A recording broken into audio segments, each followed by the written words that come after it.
Okay, so here's what I want to talk about today. First, I want to very briefly cover the basics of soil water characteristic curves. If you guys are here, then you probably already know.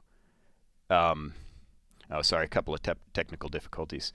Um, some of the basics of the soil water characteristic curve, but I'm pretty sure that you guys all know about that. But then I want to focus in mainly on the dry end of the soil water characteristic curve, and then talk for a little bit about what you can do with the information contained in that dry end. And then I want to zero in a little bit and talk about really the meat of the presentation, which is the concept of a single point soil water characteristic curve. And then I want to talk for a little bit about a study that we did trying to validate that concept of the single point water characteristic curve, and then leave you with a couple of take-home messages. So let's talk in general about the soil water characteristic curve, or the moisture release curve, or the water retention function, the PF curve, moisture sorption isotherm. I actually will talk about it in terms of soil moisture characteristic curve. That's one of my favorites, but those are all names for the same basic relationship, and that is the relationship that you can see in the graph there between the water content of the soil and the water potential of the soil. Water potential also has a lot of analogs. Water activity, geotechnical engineers typically talk about it as soil suction. PF, chi is a thermodynamic term, but those are all terms that relate to the energetic status of the water. And so what you'll notice in the graph is that this has three generic moisture characteristic curves, one for a sand, one for a loam, and one for a clay. And you'll notice that those are all different. And each individual soil has its own individual soil water characteristic curve or moisture characteristic curve. And if you can generate that curve, then that gives you a lot of interesting information about the soil that has some really useful applications. So generating that moisture characteristic curve, half of that's really easy. So measuring the water content of a soil sample or a bunch of soil samples is quite easy. You weigh a soil while it's moist, you dry it out, and then you weigh it again, and that gives you the water content either on a gravimetric basis or a volumetric basis. Doesn't really matter in this case. It's the measuring of the water potential or the soil suction that is difficult. There is really no single instrument that can make accurate measurements of soil suction or water potential all the way from the wet end to the dry end. Typically, the wet end measurements have been relatively easy, but the dry end measurements have been pretty difficult to make. Just for an example, Galen Campbell and Shoshiozawa published a paper in 1992 that had moisture characteristic curves in the dry end for a few soils, and there was so much pent-up demand for those data that paper has been cited, well over 70 times, and a lot of other authors needed those data and borrowed those data and have used them, and so you'll see those moisture characteristic curves in all kinds of different papers out in the soil science literature. With the introduction of the WP4, WP4T, and now the WP4C dew point instruments, those dry end soil water characteristic curve data became a lot more accessible, and so there was a proliferation of the information on the dry end of the moisture characteristic curve. And now we've taken the next step and developed the Aquasorp and VSA or vapor sorption analyzer instruments that are automated instruments that give you that dry end of the soil water characteristic curve. And so you're seeing another quantum jump in the information that the geotechnical engineers and the soil scientists are pulling from the dry end of the moisture characteristic curve. So let's get back to a typical soil water characteristic curve, and I want to point out just a few things. First, I want you to note that this is plotted with a linear axis on the water content axis and a logarithmic scale on the water potential axis. So you'll see 0.1, 1, 10, 100, 1000. This is a typical format to plot these curves in. You'll notice that at very high water content and very high water potential, there's a zone of saturation even with decreasing water potential. This is until you reach the air entry point. Once you reach the air entry potential, then you have a large loss in water content as the capillary water drains from the soil pores. Once you get to the dry end, okay, these wet end data were generated with the UMS HYPROP, and the dry end data with the WP4C dew point instrument. Once you get to the dry end, you get a zone where there's very little change in water content with large changes in water potential, and this is because the water is sorbed to individual particles and no longer contained in the capillaries. So what we want to zero in on today is this dry end of the water characteristic curve, where we are not talking about capillary water, but we're talking about water that's associated with the individual soil particles. So if we zero in there and continue to use this semi-log plot with the linear scale on the water content axis and the logarithmic scale on the water potential axis, what do you notice? Well, you notice that this moisture characteristic curve becomes a straight line. And that's pretty handy. Well, does this happen with all soils? Well, it pretty much does. Here's a fine sandy loam, here's a silt loam soil, and so you'll notice that this straight line behavior is pretty much universal amongst soils. This is pretty handy because if you have this linear plot, you can easily fit that and calculate this slope of this semi-log moisture characteristic curve, and the slope of that curve contains a lot of information that I want to talk about a little bit now. Let's talk about some of the things you can do with the dry end of that moisture characteristic curve in general, and also with the slope of that semi-log plot.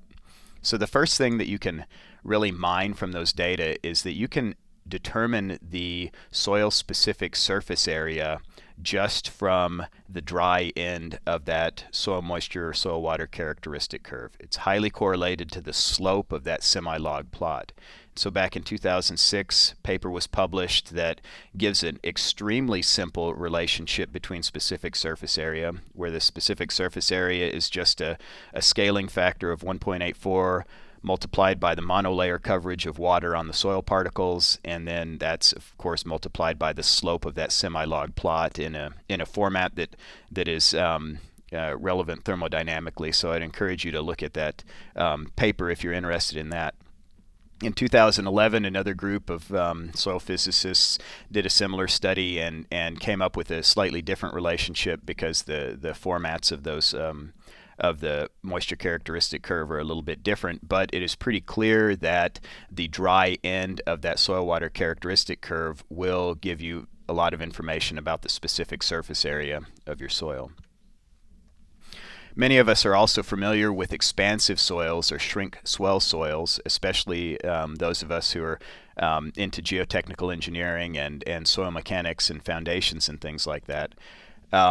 It is pretty important when you're building a foundation or a road on a soil that you know if that soil is an expansive soil. And so Gordon McKeen in 1992 noticed that the coefficient of linear extensibility, which tells you about the expansive potential of a soil, well, he noticed that coefficient of linear extensibility is highly correlated to, again, the slope of that semi-log soil moisture characteristic curve. And so he developed a framework that's used pretty often by the geotechnical engineers to determine if a soil is an expansive soil or if it's not. And let me show you that just real quick. If you plot the soil water characteristic curve in this format with water content on the x-axis and then the log of water potential or the log of suction on the y-axis, PF is simply the log of water potential, so this is that semi-log plot that we've been talking about. Then of course these become a straight line, and this soil, for instance, this is an L soil, which is a very sandy soil. This has a slope of -97. Okay, which is in this less than -20 case, and so that's a non-expansive soil, and I don't think any of us would expect a sand to be an expansive soil. As you go to Palouse, this is a Palouse silt loam, you'll see that the slope is much higher, but still in that non-expansive category, which is what we'd expect here. But then as you go to the B horizon and get down into some of the clay layers in this polluted soil. This has a slope of -17, and so we're getting into the low expansiveness category. And if you were to start dealing with some clays from Texas or Mississippi or Colorado, some of the 2-to-1 smectitic clays that are expansive, then you would see a plot that is up here with a less negative slope to it. So this is a pretty successful method of determining the expansiveness of soil without having to do other geotechnical type testing on it. Other folks have used the dry end of the soil water characteristic curve to look at gas movement, gas diffusion in soil, both in terms of pesticide volatilization and remediation of VOCs. And there's also a growing body of knowledge that says that that at least indicates that you can predict and understand the cation exchange capacity of soils by using information that's contained in the dry end of the soil water characteristic curve. And this is an area that's getting some active research right now, both in the soil physics area and in the geotechnical engineering area. So the take home here is that there's a lot of information and a lot of different things that you can do with that dry end of the moisture characteristic curve. So now I want to get back to the shape of that curve and talk a little bit about the single point soil water characteristic curve, which is what I was hoping primarily to talk about today. Okay, so here are three soils, a couple of sandy soils and a silt loam soil, and you can see that we've again plotted these on that semi-log plot with water content versus log of water potential, and these become a straight line. And we all remember that, just from our introductory math classes back in probably junior high, that any 2 points define a line. So I will tell you that myself, I have spent quite a bit of time generating these moisture characteristic curves, and I always collect a bunch of data. I mean, these are data that I've collected for various reasons, where I generally have 5, 10, 15 points in the dry end. Well, what I'm telling you is that you don't necessarily need that many data.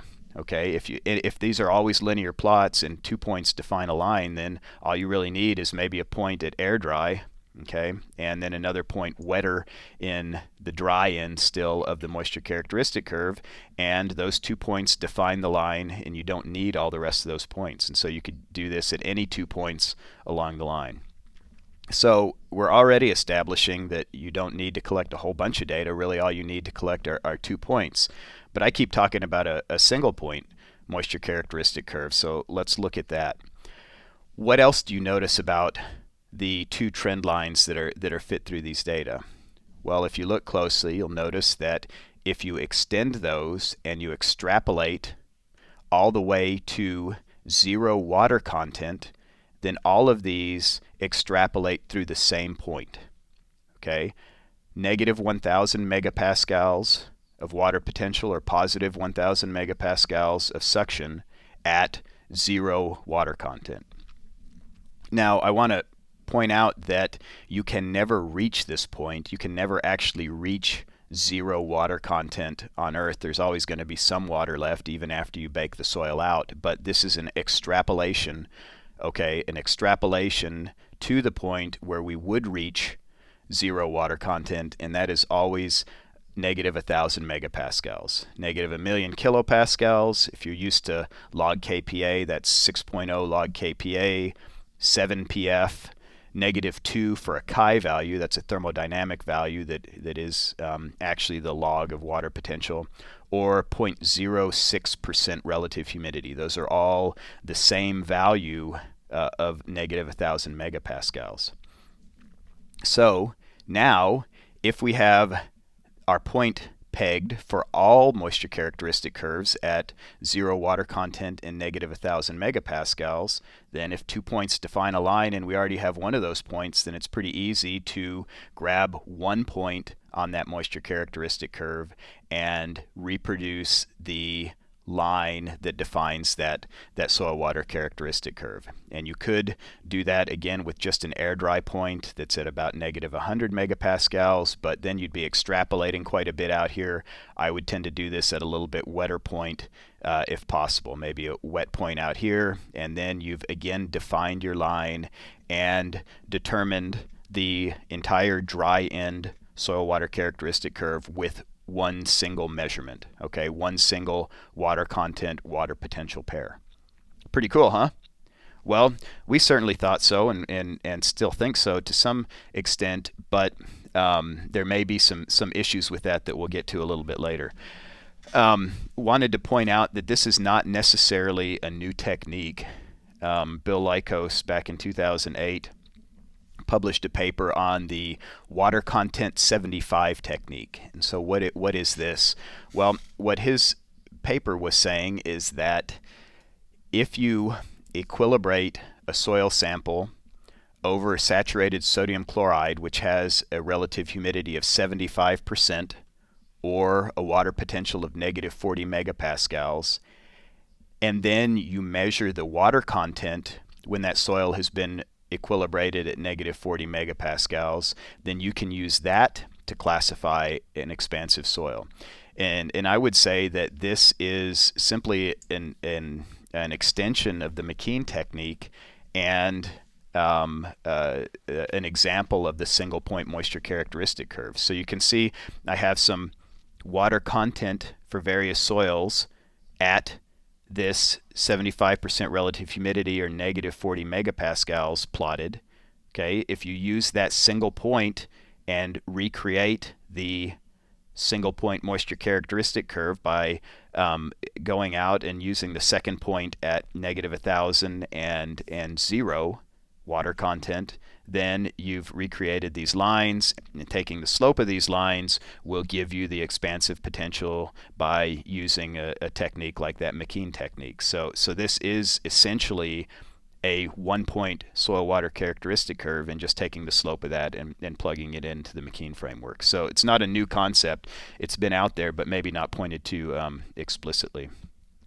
So we wanted to look at this, we're kind of intrigued by this, and so we wanted to look at this in a little bit more detail using the new tools that we have available to us. And so we did a study in preparation for this last Soil Science Society of America meetings in Long Beach. I guess it was last month, in fact. And so what we did was we grabbed those 4 soils from that well-known Campbell and Shiozawa paper, and we also got 13 well-characterized soils from the Texas A&M University Soil Library, and we also included bentonite in the study. And the objectives were, first of all, to take a closer look at this zero water content intercept concept that we had been observing for many years, and then also to revisit this expansive soil characterization framework of McKeen. And why would we care to revisit this McKeen analysis? Well, there are some things that we saw in that paper that didn't really make a lot of sense. McKeen's original paper points to a zero water content intercept of 6.25 pF, which is negative 174 megapascals. If you'll remember, we've been identifying that zero water content intercept value as negative 1,000 megapascals, which is nothing like negative 174 megapascals. In terms of PF, McKeen's pointing to 6.25. This value of 7 right here would be the negative 1,000 megapascals, and this, of course, is a pretty big difference. And the reason that we think that there is a difference there is because McKeen's original work used the filter paper technique to measure soil suction or water potential to generate those soil water characteristic curves. And this is a very indirect method that has all kinds of problems associated with it, and so it's not surprising that the values that were found there were different. So what we wanted to do for this study was use a new tool that's available to us now. This is the vapor sorption analyzer, which will create the soil water characteristic curve in the dry range fully automatically. Okay, so you put a soil sample in, and it varies the water potential automatically and measures water content and water potential while it's doing that, and so it generates a very nice soil water characteristic curve. Another advantage is that it generates both the wetting and drying legs of the hysteresis loop. So you get the entire hysteresis loop from this instrument, and it gives you a lot better data density than were previously available. And what do I mean by data density? Well, the curves that I've been showing you, or those straight line plots that I've been showing you, I'm saying you can do them with 1 point. Those curves contain something like 10 points. Okay, this gives you hundreds of points. And running some soils through this and running some of these soil water characteristic curves with better data density, it became apparent that there are things going on there that we weren't able to see before with the older techniques. So we wanted to do a little bit better job of looking at what those are.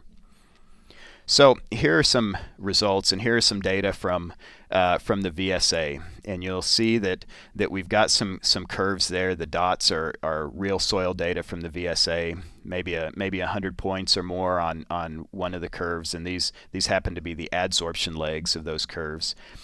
And if you squint a little bit, you can draw straight lines through those curves, and you can extrapolate those out to that value of 0 water content and negative 1,000 megapascals. So before we get into why you have to squint, wanted to point out that this McKeen value of negative 174 megapascals for the 0 water content intercept is certainly not right. Okay, that I can't remember the number. I think that relates to something like 24% relative humidity. Okay, and it's well up the scale of water potentials that we might expect, and so certainly there were some big errors in his original analysis. I think based on the fact that he was using filter paper instead of maybe a vapor pressure or dew point technique for that. So we've already determined that 6.25 pF or negative 174 megapascal value is wrong, but let's take a closer look at some of these curves that we're using here and see what jumps out at us. First of all, you'll notice that there are hysteresis in these curves. So if you just look at the green curve, you'll notice that there's a relatively large difference between the adsorption curve. Okay, if you take any water potential, okay, and look at the adsorption curve, then you have a water content here.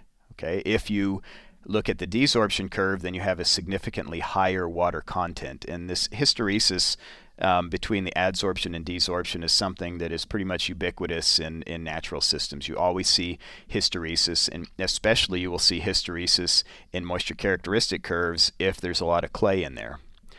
One thing that was interesting is that in the soil science literature, you will see references that say, oh, there's no hysteresis in the soil water characteristic curve of a sand. And so here's a sandy sample, and I would say that, of course, if you blow this up, you will still see hysteresis even in a sand. And this is pretty interesting because the mechanisms for this aren't well documented. In a clay, you'll get hysteresis from the differences in adding water to the interclay layer spaces versus the energy required to remove that water from those spaces. But in a sand sample, you don't have these clay layers to deal with, and this is just water that's absorbed on the exterior of some mineral particles. And so there's not really a great mechanism for hysteresis there, but there is some indication that this could be created by the cation exchange sites, which are few and far between on sand particles, but are still present. You certainly would see hysteresis in the wet end of the soil water characteristic curve due to the differences between filling and emptying pores and ink bottle effects and things like that. But that's not what we're talking about here. What we're talking about here is water that's associated with the surfaces of these soil particles and not capillary water. So this is actually a pretty interesting result to notice that we get hysteresis even in sand samples. So what are the implications of this hysteresis? Well, if you look at these moisture characteristic curves that I have plotted, you will note that there is a fundamentally different soil water characteristic curve for the soil if you're adsorbing water versus if you're desorbing water. And this is something that hasn't really been paid much attention to in the soil physics literature or in the geotechnical engineering literature. People will say, yes, I created a moisture characteristic curve and here are the characteristics of it, here's the slope, but you really need to specify if that's an adsorption curve or a desorption curve. In terms of the McKeen framework for expansive soils, if you're looking in this soil, for instance, at the adsorption curve, you get a slope of -10, which puts this in a medium expansive category. If you're looking at the desorption curve, you get a different slope. You get something that's less than -9, and that puts it into the high range. Okay, you'll notice that in this sandier sample, you jump from a non-expansive on the adsorption loop to a low expansiveness on the desorption loop. So take-home message here is that you need to pay attention to, and you need to specify if you're dealing with the adsorption leg or the desorption leg of that hysteresis loop, because you could come to different conclusions based simply on the history of the sample, whether it's getting wetter or whether it's getting drier during your measurement. The other thing that we notice, and this is really why you had to kind of squint at those curves that I saw you to be able to fit them with a straight line, is that there are inflections in the dry end of the soil water characteristic curve, especially in the high clay samples. You'll note that there are inflections. These all occur, in this case, at about the same water potential, and these are probably due to water being adsorbed into the interlayer spaces as the clay expands and water goes between the clay layers. Then you'll see a difference in the energy state necessary to get the water in and out, and so you see these inflections. What are the implication of these inflections? Well, if you're using that single point soil water characteristic curve method that I was advocating earlier, and you collect your 1 point here at something like air dry, you're going to get a different soil water characteristic curve than if you grab your single point over here. You'll notice that these lines are quite different from each other, okay, and have different slopes. So you're quite likely to have a different conclusion when you're using your specific surface area analysis or your expansive soil analysis. So you have to be careful when you're working with high clay soils, and especially with your 2-to-1 clays that are shrinking and swelling. And interestingly, this inflection hasn't been observed before the VSA instrument. If you're doing this with a WP4C, then you have only maybe 5 or 10 points along this curve, and it's real easy to miss these inflections. So this is something that the VSA instrument has allowed us to look at in a lot more detail. And there are groups out there that are looking at these relationships and really putting mechanistic effects to explain what's going on here. Now let's look at the most extreme example, and here's a bentonite. You'll see both the wetting and drying legs of the hysteresis loop on this bentonite, which is an extremely swelling 2-to-1 clay. And so what do you notice here? Well, depending on if you're looking at the adsorption loop or the desorption loop, and depending on if you're looking in kind of the wetter portion of the dry end or the very driest portion of the dry end, you can get a 0 water content intercept of just about any value that you want. Okay, if you plot this portion, you end up down here. If you plot this portion of the desorption loop, you end up with a different number. If you plot a little bit wetter portion of the desorption loop, look, you end up out here at maybe negative 10,000 megapascals instead of our 0 water content intercept value of negative 1,000. Interestingly, if you're on the adsorption leg in the driest portion, this does extrapolate out to our 0 water content intercept value, but that's not something that I would hang my hat on. So this kind of underscores the difficulty with the single point water characteristic curve. And so let's sum up what we've talked about today. And try and give you some important take-home points. The question that we wanted to talk about today, and the question we wanted to answer is the single point soil water characteristic curve concept valid? And the answer there is sometimes. If we had been talking about this 4 or 5 months ago before we collected these data with the VSA, I would have told you yes, always, because every soil I had looked at had that 0 water content intercept of negative 1,000 megapascals. But in light of this new information, with better data density and some new techniques, then I would back off that, and I would say that it's probably useful in low clay soils in the dry end, but be careful when you're working in high clay soils, and especially when you're working in 2-to-1 clays. One thing that is clear is that McKeen's value of negative 174 megapascals is wrong. That 6.25 PF value for the benchmark zero water content intercept is not correct, and that value is generally much closer to negative 1,000 megapascals. One other take-home point is that hysteresis produces fundamentally different soil water characteristic curves on the adsorption leg versus the desorption leg in all soils, not just in high clay soils, but also in sandy soils. And this is something that needs to be, attention needs to be paid to this, and we need to specify this when we're talking about any analysis that involves the soil water characteristic curve. And then finally, I wanted to point out that there's a lot of non-linearity and inflections in the soil water characteristic curves in the high clay soils, and especially in the 2-to-1 clays. And this really confounds the single point soil water characteristic curve method, something that we hadn't seen before, but certainly something that is something that we need to keep in mind.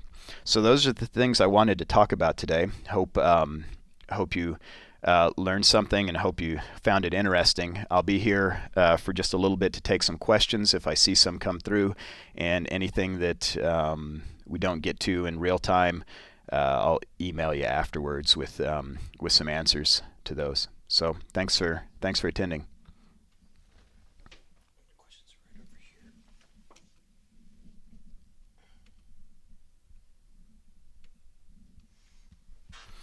Okay, I have a question here.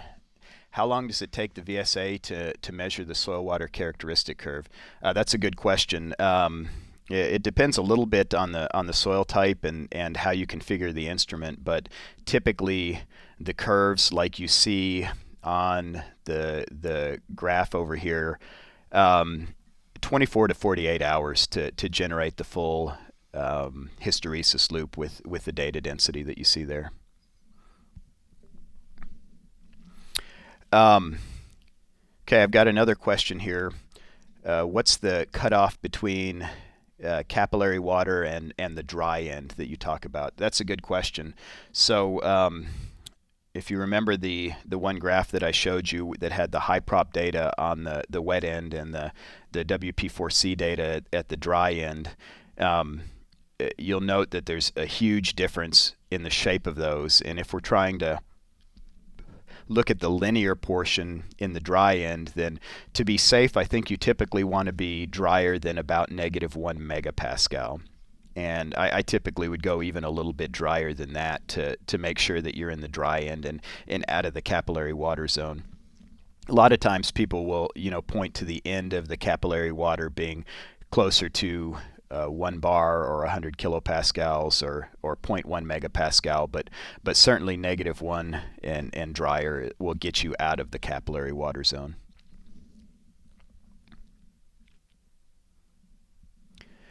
There's another question asking, why have we not seen the hysteresis effects on the dry end before? And that's another good question, and I think the answer to that is that we just haven't collected hysteresis loops. So with the non-automated methods, it's a lot more difficult to collect data on the desorption portion of the curve. Typically, when I generate a soil moisture characteristic curve with the WP4C, I start with air dry soil and add water, different amounts of water, and create a set of samples that along the moisture gradient. And so I start with dry soil and add water, so I'm on the adsorption leg, and it's quite a bit more difficult to create samples along a moisture gradient on the desorption leg. We've done it. Start with a wet sample, put it in front of a fan, let your samples dry for different lengths of time, and then recap them and let them reequilibrate. But it's a more laborious process, and it's a bigger pain in the rear to do that. So typically that hasn't been done, and nobody really looked at that in the past. But now with the ability to do that automatically in a relatively short amount of time, then those data become much more accessible. Let me spread this out a little bit. Just go ahead and click it. The question.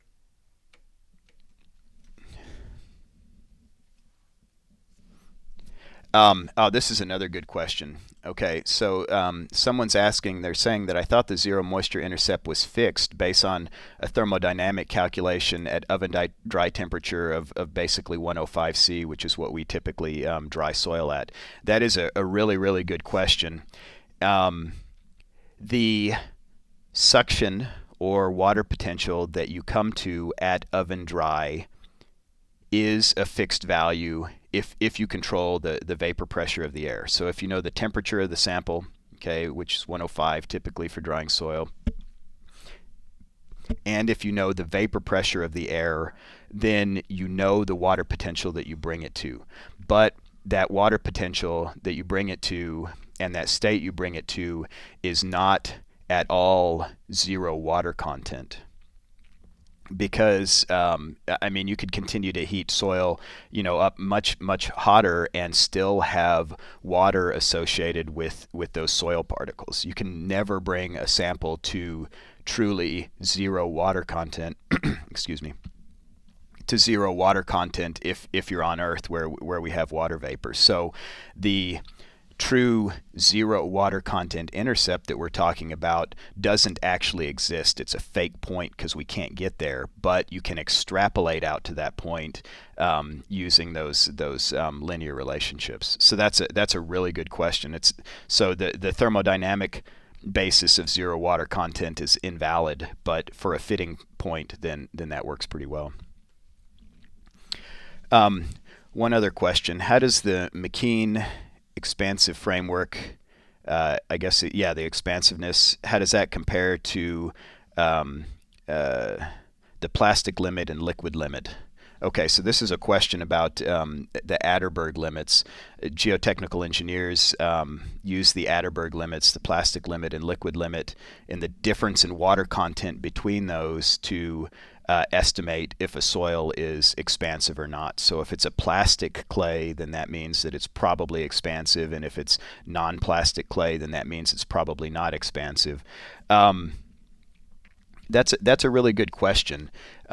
Both methods, the McKeen framework and the Atterberg limits, are indirect measurements of trying to estimate whether or not a sample will be expansive. Really, the way to determine that is with some true expansiveness test, maybe a coal test or maybe one of the other geotechnical tests for that.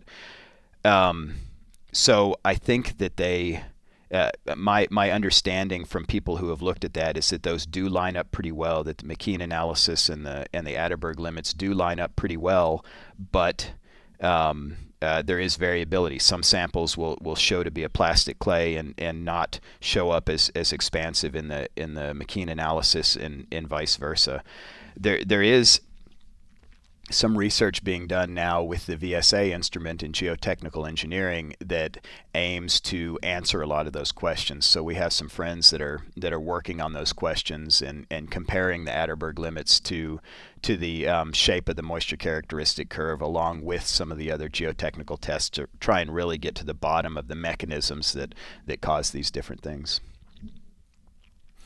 Okay, I think that's about all that we've got for today. I hope you guys enjoyed. Thanks for tuning in, and my understanding is that you will get an email about this, and it'll get you to the archive of this virtual seminar, so that if you wanted to go back and look at it or send it to a friend, you'd be welcome to do that. So thanks a lot for participating, and see you later.